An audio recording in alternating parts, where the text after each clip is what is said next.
نه د افغانستان پښتانه دهشتګردي او نه د پاکستان دا پښتانه دهشتګردي.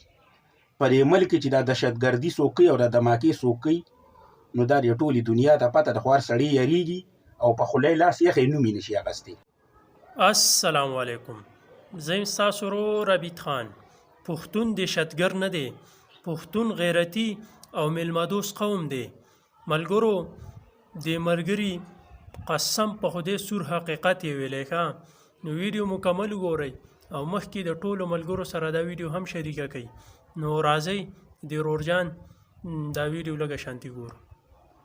نه د افغانستان پښتانه دهشتګردي او نه د پاکستان دا پښتانه دهشتګردي.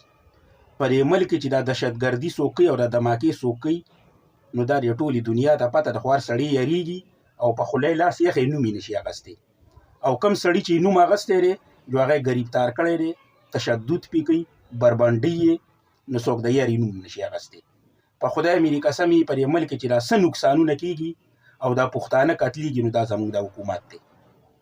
دا زموږ دا بې غیرته حکمرانان او سیاستدانان دي، یو بل ته حالات خرابوي. حکومت چې وغواړي چې په ملک کې د امن نو په خدای مې قسم یې کو چاته یو کالتوس هم وډزو، خو دا زموږ د حکومت نه غواړي او په میانځ کې پښتون بدنام کړی. پښتون خو یو نر قوم دی، غیرتي قوم دی، میلمه دوست دی. پښتانه سې مه بدناموئ. او نه امریکا دومره لیونی ده چې پاکستان ته راځي او په پاکستان کې دماکې کوي. دا ټولې دماکې زموږ د حکومت کوي، بې غیرته.